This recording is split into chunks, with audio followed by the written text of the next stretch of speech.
La fête de la Tabaski, nous l'avons héritée. C'est une fête qui a été héritée de notre aïeul, le prophète Abraham, paix à son âme, bénédiction de Dieu sur lui. C'est une fête qui concerne surtout les musulmans. Et les musulmans qui ont déjà la maturité. Celui à qui on peut confier une responsabilité. C'est ce dernier-là qui peut tuer. Pour quelqu'un qui n'est pas riche, qui n'a pas assez d'argent, 3 personnes, 7 personnes peuvent s'associer pour acheter un bœuf par exemple et tuer et partager entre eux. La religion l'accepte. Le matin, pour la fête de la Tabaski, le matin, le vrai musulman ne doit rien manger. Il doit rester à jeun pour aller à la prière d'abord. C'est maintenant au retour de la prière qu'il est recommandé de manger. Même le prophète, ce qu'on a appris sur lui, le matin du jour de la Tabaski, il va à la mosquée à jeun, prier d'abord. Et quand il revient, la première chose qu'il met dans sa bouche comme ça, c'est la viande de bélier qu'il a tué. Celui qui égorge la veille, il est alors sujet. 1. Celui qui vient même prier avec l'imam, il doit attendre, écouter le serment de l'imam après la prière. Regardez l'imam égorger d'abord son bélier et soulever le couteau haut comme ça avec le sang, avant qu'il n'aille à la maison tuer. Si ce dernier, il vient même à la prière et qu'il fait la prière avec l'imam, il n'attend pas que l'imam égorge et il se presse d'aller à la maison pour égorger, il n'a pas tué, il n'a pas fait la tabaski. Ça c'est hors sujet.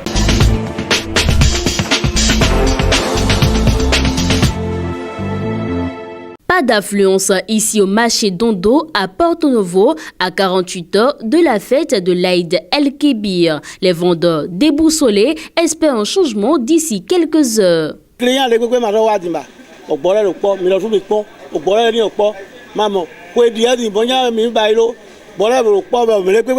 Les moutons sont là, disponibles au marché. Seulement, nous ne trouvons pas assez de clients. L'année dernière, c'était pareil. Chaque année, nous achetons les bêtes sans pour autant vendre. Les clients disent qu'il n'y a pas de l'argent dans le pays.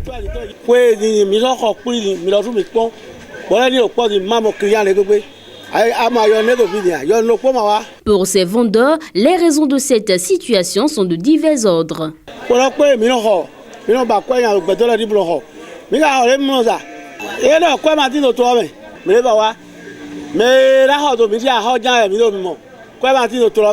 y a les musulmans même qui gagnent, si ça reste un mois, et même achètent 50, 100 à la maison.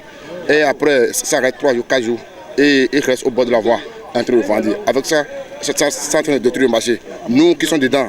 Afin de faire couler leurs marchandises, ces commerçants se sont vus obligés de casser les prix. Pourtant, aucun changement.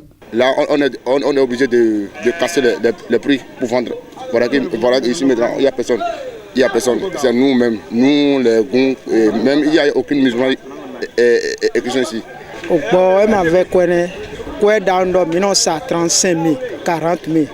Nos moutons ne sont même pas chers. Les prix varient entre 25 000 et 40 000 et pourtant, il n'y a pas d'affluence.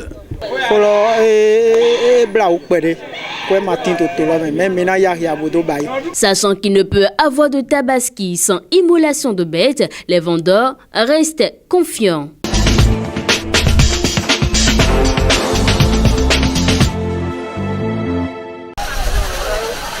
Nous sommes ici au grand marché de Porto Novo. À quelques heures de la fête de la Tabaski, l'affluence dans ce lieu d'échange n'est pas très grande. Les commerçantes la main à la tempe se plaignent.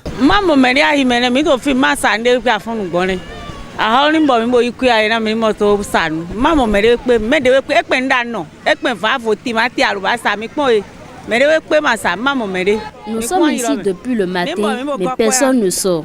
Et pourtant, la fête de la Tabaski est pour demain.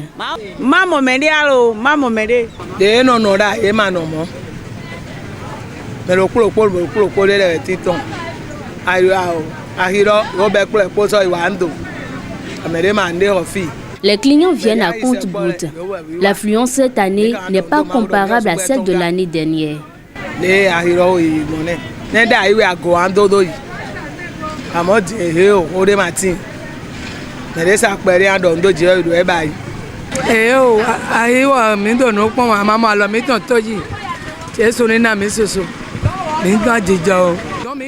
Vous avez vu ma mère à la temple.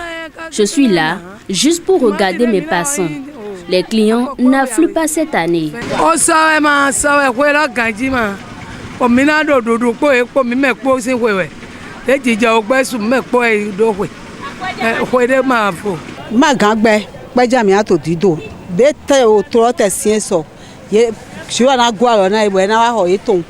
Le temps est dur.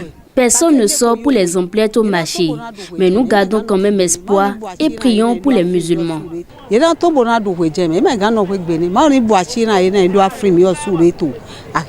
Si les commerçantes reçoivent peu de clients, ce n'est pas le cas chez ce meunier qui est très sollicité. Ce client, parmi les rares rencontrés dans ce marché, se prépare pour offrir de bons moments festifs à ses amis. Je fais le bouillon pour les amis. Venez manger. J'ai remercié Dieu que je n'ai pas mouru. Manger, boire, chacun va chez lui. Tomates, tout. J'ai dit les moutons à la maison. Voilà. La fête de l'El-Kébir est d'une grande importance pour les fidèles musulmans. Ainsi, malgré les plaintes, beaucoup de familles musulmanes font l'effort de savourer la tabaski.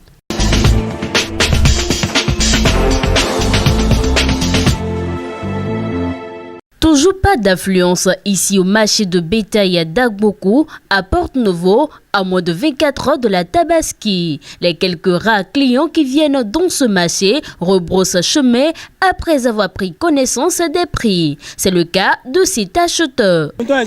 C'est très cher. Nous on cherche des moutons de 40 000, 45 000, 50 000. Ici maintenant, les moutons là, ça sont 10 000, 90 000, 120 000, 180 000. Oui, nous, on a moyen, avec 50 000, 45 000. Nous, on veut moutons 40 000, 50 000. Et on va chercher, au moins, on va chercher jusqu'à, au moins, ils sont nombreux, non? On va aller encore là-bas. Toujours en raison de la hausse du prix des moutons, cette cessagénaire a dû en acheter un plutôt que deux comme prévu. Ce petit mouton, ils ont voulu me le vendre à 60 000 francs. Difficilement, ils me l'ont laissé en fin de compte à 40 000 francs CFA. Or, de par le passé, on achetait ces moutons à moins de 20 000 francs.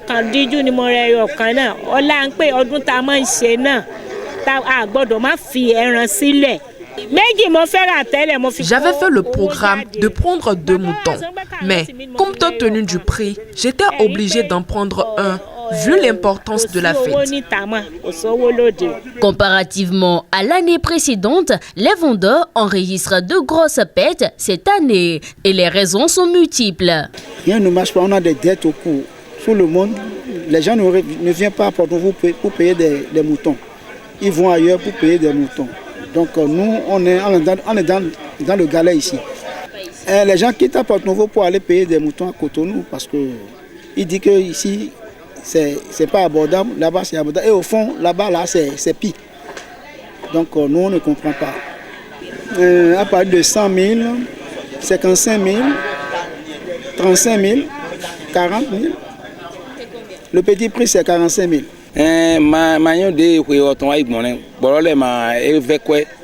Cette année, les moutons sont vraiment chers depuis l'importation. Nous, vendeurs, ne comprenons pas aussi la situation. On ne vend rien du tout.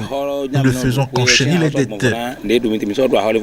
Soucieux, ces vendeurs espèrent néanmoins une amélioration demain, le jour de la fête.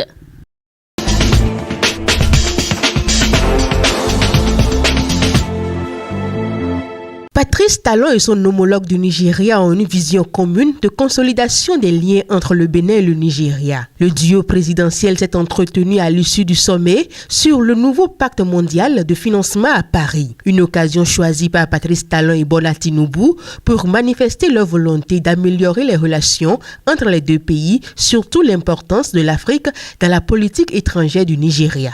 Pour Bola Tinubu, les relations entre le Nigeria et le Bénin sont comparables à celles de jumeaux siamois, unis par les hanches et soutenus par d'autres pays amis. À le croire, Adewale Bashi Adeniyi, nommé contrôleur général des douanes, est instruit à travailler pour l'intérêt du Bénin et du Nigeria. Pour rappel, lors de l'investiture du président Bola Tinubu à Abuja, Patrice Talon a exprimé un regain d'espoir pour la sous-région et l'Afrique sur les plans politiques, commerciaux et sécuritaires, notamment aux frontières. Nous sommes prêts à travailler avec vous, Votre Excellence, pour mettre en œuvre des politiques qui protégeront nos économies aux entrées terrestres et maritimes. Tout ce qui est interdit au Nigeria sera également interdit au Bénin, a-t-il promis.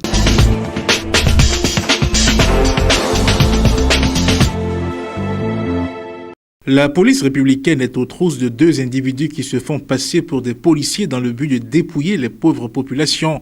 En effet, ces 2 individus habillés en treillis et à bord d'un véhicule Almera Nissan immatriculé investissent des kiosques dans le département du Zou où ils saisissent les machines à sous. Selon le journal Le Télégramme, ils demandent après la saisie aux propriétaires de se rendre au commissariat de leur localité pour remplir les formalités afin de rentrer en possession de leurs machines. Mais ceux-ci, une fois au commissariat, ne retrouvent ni leurs machines ni les 2 faux policiers. Cependant, comme le dit l'adage, plusieurs jouent pour le voleur, un joue pour le propriétaire. Ils ont été démasqués mercredi 21 juin 2023. Dans leur quête d'un preneur pour une machine saisie dans un kiosque, ils tombent sur le vrai propriétaire sans le savoir. Ce dernier alerte les voisins afin que ces 2 hors-la-loi soient arrêtés. Mais ils réussissent à s'échapper avant l'arrivée des policiers. Les recherches se poursuivent pour mettre la main sur ces 2 divorcés sociaux.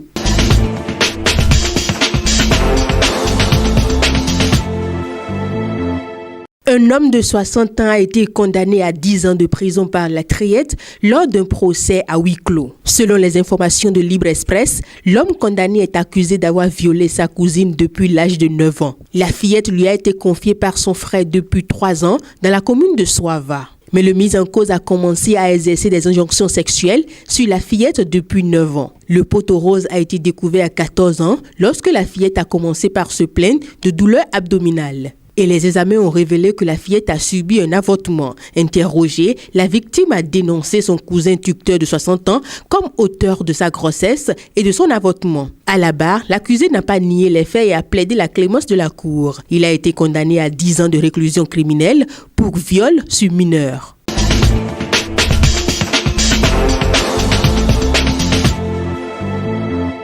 La 6e journée des éliminatoires de la CAN Côte d'Ivoire 2023 se promet tumultueuse. La fédération mozambicaine de football veut mettre toutes les chances de son côté pour une victoire des Mamba le 4 septembre prochain, alors que le Mozambique affronte le Bénin lors de la 6e journée. C'est la rencontre de la dernière chance pour les 2 pays. Le Mozambique et le Bénin s'affrontent en septembre prochain à Maputo. Un match comptant pour la 6e journée et dernière journée d'ailleurs des éliminatoires de la CAN 2023. Deuxième du groupe L, après la victoire face au Rwanda le week-end dernier, les Mamba n'ont besoin que d'un seul nul face au Guépa pour composter le ticket pour la phase finale de la compétition. Une mission pas impossible pour les locaux qui se sont déjà offert un scalp des Béninois à Cotonou lors de la 2e journée. Et pour mettre toutes les chances de son côté pour une victoire face à la team Bénin,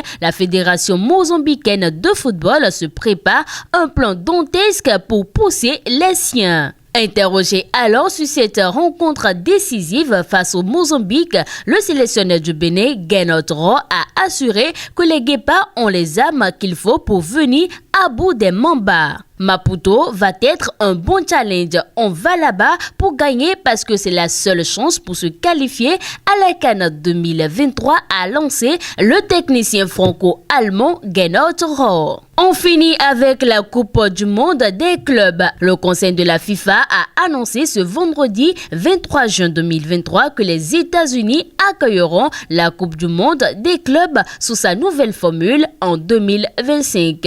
La compétition réunira 32 équipes au lieu de 7 comme d'habitude.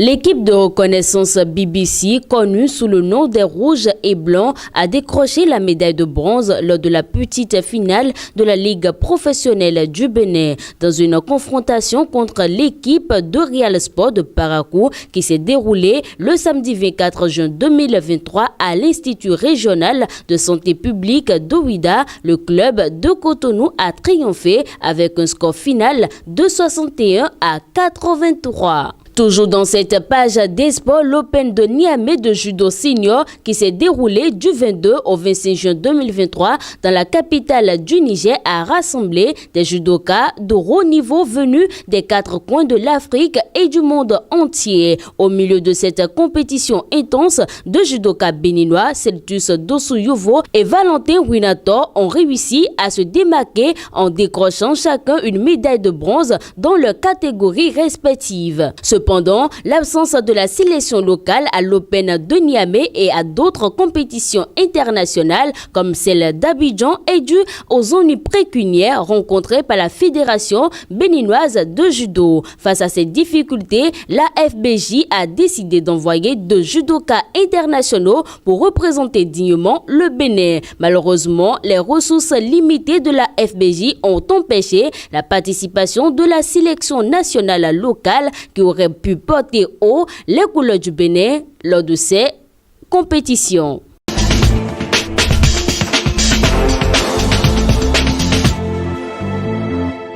La première édition du tournoi de tennis de table des grands maîtres a connu son épilogue le samedi 24 juin 2023 à l'Unafrica de Cotonou. Après 4 mois de compétition, 8 pongistes ont rivalisé d'ardeur en finale pour décrocher le prestigieux trophée mis en jeu. Au terme des différents challenges, Ami Adou est sacré champion en venant à bout de Mouyassi Gafarou par 4-7-0. Son sacre est intervenu à l'issue de ce qu'il convient d'appeler la finale 8 ayant réuni la crème en matière de tennis de table au Bénin. Ces 8 finalistes ont pu tirer leur épingle du jeu sur une 50aine d'athlètes sans distinction de sexe alignés au départ de la compétition. 2 poules ont été constituées à l'occasion de la grande finale où les 8 athlètes étaient répartis. Les 2 premiers de chaque poule ont accédé aux demi-finales et ont joué le va-tout pour la finale qui a opposé Mouyassi Gafarou à Ami Adou. En dehors du trophée, d'une médaille et autres gadgets, Ami Adou est reparti avec une enveloppe financière de 100 000 francs CFA. En football, la Fédération béninoise de football récompense les meilleurs acteurs de la saison 2022-2023. Ces meilleurs acteurs ont été célébrés ce dimanche 25 juin 2023 au stade Omnisport de Ouida, à l'occasion d'une cérémonie organisée par la Fédération béninoise de football. Les meilleurs clubs et les meilleurs acteurs ont défilé sur le podium installé pour la circonstance afin de recevoir leur récompense des mains des responsables fédéraux et surtout du ministre des Sports Osrad Omeki. Le clou de la cérémonie a été le géant trophée et l'enveloppe financière remis à Coton FC, équipe sacrée championne au terme du championnat professionnel.